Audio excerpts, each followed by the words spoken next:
wabarakatuh. Halo teman-teman, apa kabar? Perkenalkan, kami dari kelompok 13 Keamanan Data dan Informasi. Dengan saya Aliana Zakia dengan NIM 156 dan teman saya Ensa Padilla dengan NIM 155. Dan saya Hilma Mutmainah dan NIM 152. Sebelum masuk terlalu dalam ke materinya, sebelumnya saya akan jelaskan apa itu IPsec. IPsec adalah sekumpulan protokol keamanan jaringan yang berfungsi untuk melindungi data yang dikirimkan melalui jaringan Internet Protokol atau IP. Protokol Internet atau IP adalah standar umum yang menentukan bagaimana data berjalan melalui Internet. IPsec juga menambahkan enskripsi atau autentifikasi untuk membuat protokol lebih aman. Misalnya, IPsec mengacak data di sumbernya dan menguraikan di tujuannya. IPsec juga mengautentifikasi sumber data.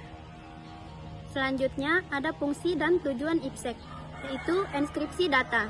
Data IPsec melindungi data dengan cara mengubahnya menjadi format terenkripsi sehingga tidak dapat dibaca oleh pihak yang tidak berwenang. Selanjutnya ada autentikasi. IPsec memastikan bahwa data dikirim dari sumber yang sah dan diterima oleh penerima yang benar. Selanjutnya ada integritas data. IPsec mencegah perubahan data secara tidak sah selama proses transmisi. Selanjutnya ada anti-reply protection. IPsec memiliki mekanisme untuk mencegah pengulangan paket data lama oleh penyerang. Komponen utama dalam IPsec. Yang pertama itu Security Association atau SE.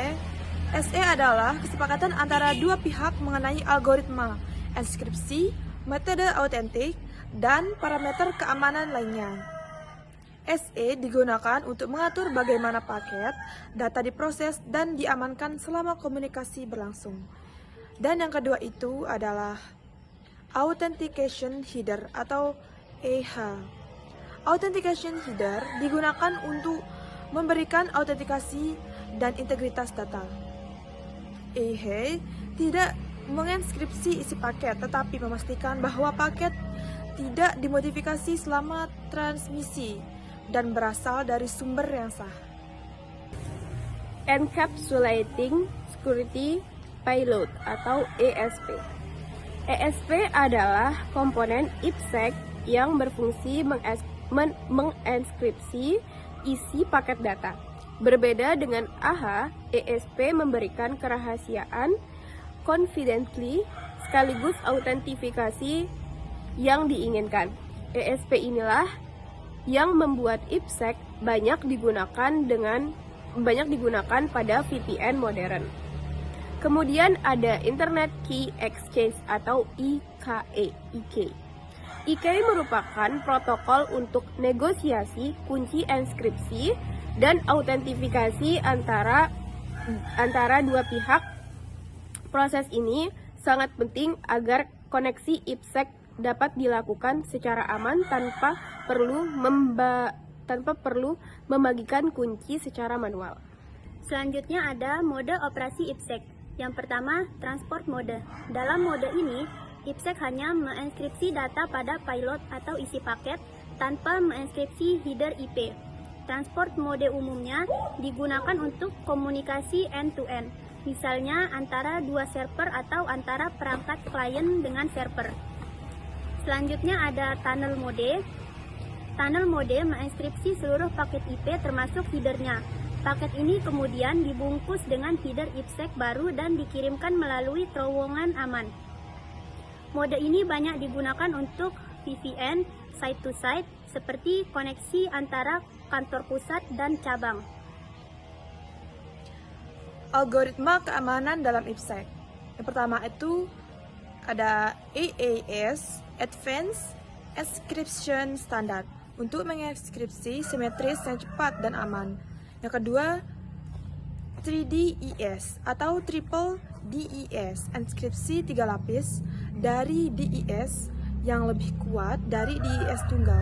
SHA, Security Hash Algorithm, untuk fungsi hash yang menjamin integritas data.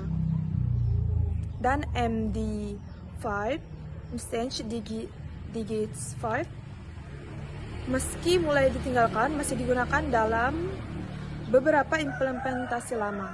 Yang terakhir adalah DV, Hellman untuk pertukaran kunci secara aman di jaringan publik.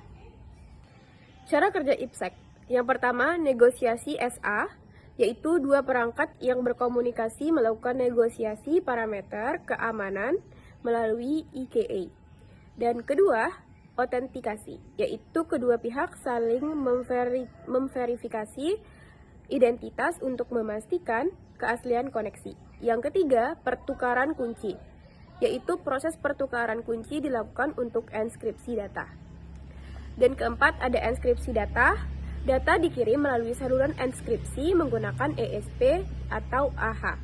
Dan yang kelima atau terakhir yaitu verifikasi dan deskripsi, yaitu penerima. Penerima memverifikasi integritas data dan mendeskripsikannya untuk digunakan. Penerapan IPsec dalam VPN. Yang pertama ada site-to-site VPN.